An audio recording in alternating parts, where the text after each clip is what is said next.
പ്രിയമുള്ള കുഞ്ഞുമക്കളെ, ഞാൻ ഹരീഷ് ആർ നമ്പൂതിരിപ്പാട്. ഈ പെരുമഴക്കാലത്ത് സ്നേഹത്തിൻ്റെ പരസ്പര സഹകരണത്തിൻ്റെ ഒരു കഥ കേൾക്കൂ. മഴവിൽ സൗഹൃദം. ഈ മഴ ഇപ്പോഴൊന്നും തോരുന്ന ലക്ഷണമില്ല, ചില്ലു അണ്ണാൻ പറഞ്ഞു. അതെ അതെ, എത്ര ദിവസമായി നിർത്താതെ മഴ പെയ്തു തുടങ്ങിയിട്ട്, ചിങ്കുക്കുരങ്ങൻ യോജിച്ചു. ഈ മരപ്പൊത്തിലിരുന്നാൽ ഞാൻ മുങ്ങിപ്പോകും, അണ്ണാൻ സങ്കടത്തോടെ പറഞ്ഞു. അതിനെന്താ, നിനക്കെൻ്റെ മാളത്തിൽ കഴിയാമല്ലോ, ലല്ലുമൊയിൽ അവനെ ക്ഷണിച്ചു. കുറച്ച് കഴിയുമ്പോൾ അവിടെയും വെള്ളം കയറില്ലേ, അണ്ണാൻ ചോദിച്ചു. എങ്കിൽ എന്നോടൊപ്പം പോന്നോളൂ, ആമക്കുട്ടൻ ടർട്ടു അപ്പോൾ അവിടെ എത്തി.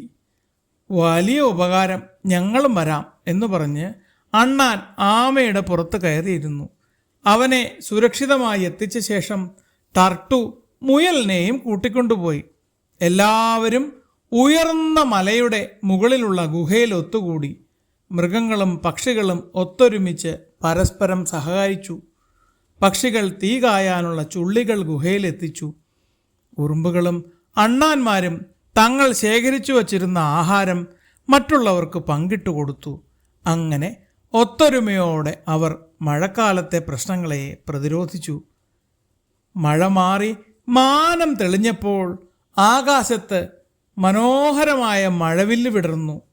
അന്നു മുതൽ അവരെല്ലാം മഴവില്ലിലെ നിറങ്ങൾ പോലെ ഒത്തൊരുമിച്ച് സ്നേഹത്തോടെ കഴിഞ്ഞു.